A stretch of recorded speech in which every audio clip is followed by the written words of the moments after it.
Greetings, everyone, and welcome to the EKG case for the week of February 18th, 2013. This is Amal Matu. My voice is mostly back. We'll see how things go. And this week's case, actually, before we get into the case, let me give you another reminder of the great resuscitation course coming up in May at the Encore Hotel in Las Vegas. All right, let's move on to the case. This week's case is sent to us by Dr. John Pierce. Dr. Pierce is a physician working out in Australia. So this case comes all the way from down under. They had a 12-year-old young girl who presented to the emergency department, apparently having some seizures. And just a quick history. By the way, these are slides that he had put together, and I'm for the most part using his slides with just a little bit of change here and there. So my appreciation goes out to Dr. Pierce for not only the EKG, but also sending some of the slides that he used in a presentation. So anyway, this is a 12-year-old who had what appears to have been a second-time seizure. We'll tell you about the first one in just a second. But she doesn't have any prior medical history aside from possibly having a previous seizure, no medications or anything else. What happened was that she was in her bed and she had developed some central chest pain, a stabbing sensation, a little shortness of breath, and she was with some friends who saw her lose consciousness, and then she started having some shaking. And so there was obvious concerns about a seizure. And so the symptoms did resolve promptly, but she was brought into the emergency department, and everyone was saying she had a seizure. And here's the story about the previous episode. She had had one previous similar episode at least a number of months ago, seen by her pediatrician, who did a CAT scan and an EEG, pretty good neurologic workup, and everything turned out to be normal. So she was referred to some other specialists for further follow-up, but had not yet followed up. And so now she is back with another apparent seizure. Her exam is fairly unremarkable. She's now awake and alert, and her neurologic exam seems pretty good. And, of course, you get a 12-lead EKG. Now, let's back up for just a second. This is an EKG video series, so of course we're going to get an EKG. But if this were not an EKG video series, ask yourself, would you get a 12-lead EKG? And I hope the answer is yes. We've talked about this before, but every time somebody has a new onset seizure, they need an EKG. And if an EKG hadn't been done with the previous seizure, they need to get a 12-lead EKG. And there's a few things that you've got to look for. The first thing that might be jumping out at you, which has kind of been marked off on this 12-lead EKG, is that there's inverted T waves in V1, which is often normal, but also in V2 and also in lead V3. So there appears to be some anteroseptal ischemia, or at least we would certainly read it that way in an adult. However, this is a young female, and as we've talked about in probably just a few weeks ago, we talked about EKG abnormalities or normal variants in kids. We've talked about the fact that in kids, T-wave inversions in the right precordial leads, or the anteroseptal leads, are very typical, almost expected. And in young women, these T-wave inversions can actually persist all the way through young adulthood, even up to 40, 45 years old. A bit more common in African American women at that age, but regardless of race, in a 12-year-old girl, I think these T-wave abnormalities, V1, V2, V3, would really not be all that remarkable. So you're certainly not going to call this anteroseptal ischemia. This is just probably a normal pattern for a young girl. However, there is something that's a little bit separate from an ischemic pattern that ought to jump out at you. If we take it one step at a time, you'll notice that there's P waves with every QRS, and they map out pretty regularly. So this is just a sinus rhythm, and the axis appears to be normal. I'm kind of just going through a stepwise approach. Well, I'm not going to extend that out too far, but one of the things that you always look at in every 12-lead EKG, you have to go through this pattern every time. One of the things that you always stop and look at, rate, rhythm, axis, next step I look for, and hopefully you do as well, is intervals. Look at the intervals. Well, the PR interval appears to be fairly good. So we're not really thinking about WPW here from a short PR. We're not thinking about AV blocks from a long PR. So PR seems pretty good. The QRS is nice and narrow, so there's no QRS interval abnormality.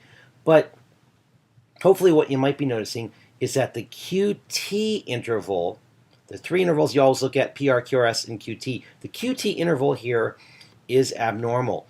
If you look out here at the limb leads, that's a pretty long QT interval. And maybe what we'll do is look at the precordial leads where the T waves are certainly a bit more prominent and easy to look at that QT interval. There's right there the end of the T wave. And if you were to measure this out and use a Bazette formula or use your machine, the QTC turns out to be about 549 milliseconds. And as we've mentioned before, you really need to worry about a truly prolonged QT or QTC when the QTC is greater than 500 milliseconds. This is about 549. Now, if you don't have the time to measure this out and your computer's not giving you the measurement for you, the simple way of estimating whether somebody's got too long of a QT interval is the following. What you do is you take two QRS complexes and bisect them. Find the halfway point between the two QRS complexes, and a normal QT should have a T wave that ends before the halfway point.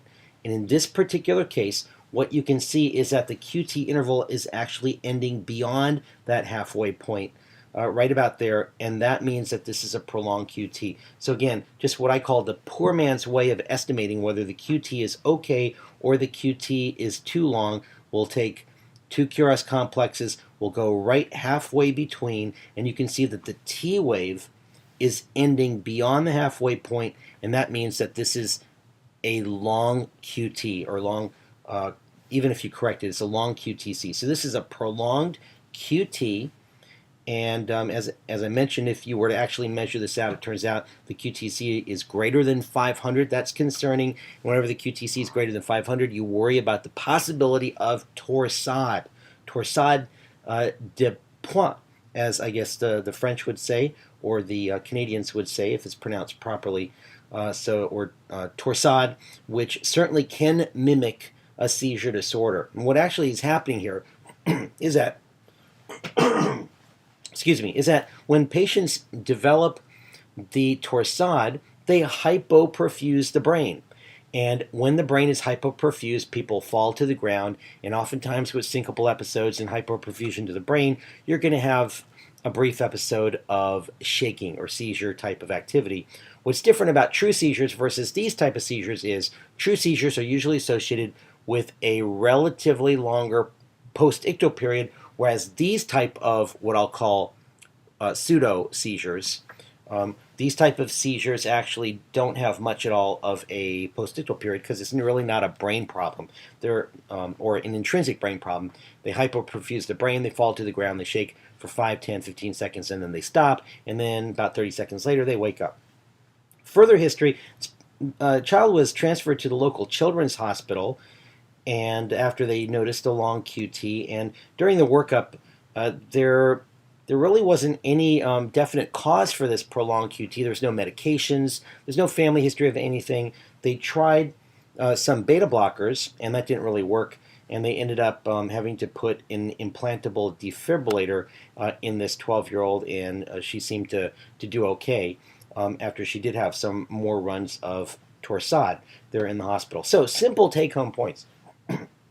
Always check the EKG or ECG if you're outside the United States, the ECG in patients in first-time seizure, or in this case, the patient was not having a first-time seizure, but there really was no prior cardiac workup, in the records at least, or prior EKG apparently. So get the EKG, find out if the patient does have a potential cause of dysrhythmia. Look for that prolonged QT, and in fact, if somebody's got WPW, maybe that caused the syncope and seizure. If somebody has evidence of Brugada syndrome, that can certainly cause syncope with seizure. So it's not just torsade, it's not just a prolonged QT you're looking for. You're looking for WPW, you're looking for significant AV blocks, you're looking for signs of Brugada or hypertrophic cardiomyopathy, anything that may be associated with arrhythmias, which can hypoperfuse the brain. And when you see that, you're not going to start these patients on anti-epileptic medications, which oftentimes can, in and of themselves, prolong the QTC even more.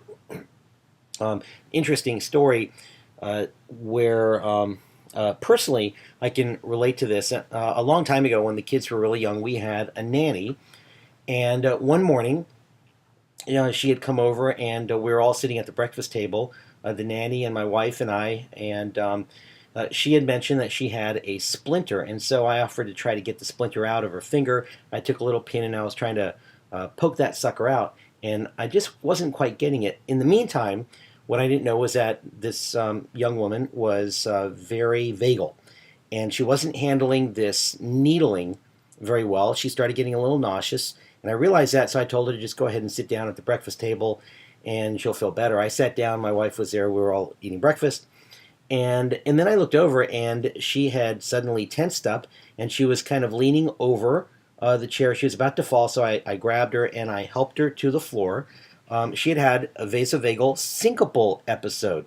Now, when you have vasovagal syncope, the reason you pass out is because you hyperperfuse the brain. So the good thing to do is to lay somebody flat, which is exactly what I did. But just a bit too late, because once I laid her on the ground, she started shaking a bit. So I ran over and I grabbed a pillow and I just stuck it under her head.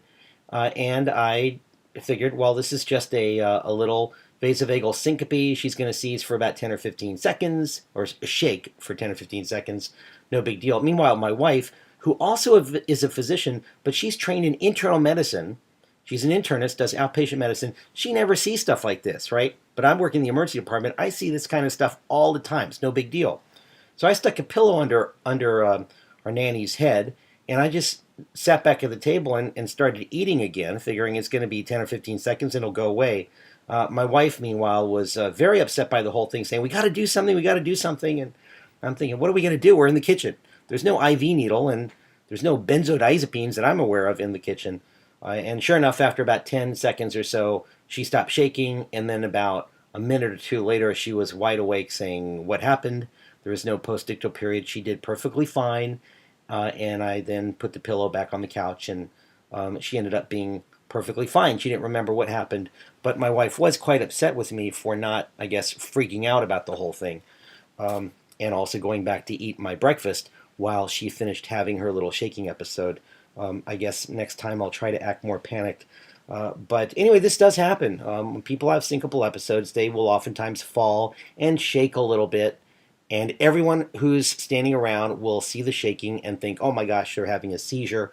And so, first of all, always get a good history, find out if there is a postictal period, and secondly, get the 12-lead EKG and look for evidence of bradydysrhythmias or tachydysrhythmias or long QT, WPW, Brugada, and so on. So anyway, my thanks to Dr. Pierce for sending this really nice 12-lead EKG of the 12-year-old, and very nice bread and butter case of prolonged QT causing torsade, causing a pseudo seizure type of pattern. And I say it's bread and butter, but nevertheless, people oftentimes do forget. Check the 12-lead EKG, and when people have seizures, consider the possibility that it may be cardiac in origin. All right. Hope that case was helpful, and I look forward to talking to you next week. Bye for now.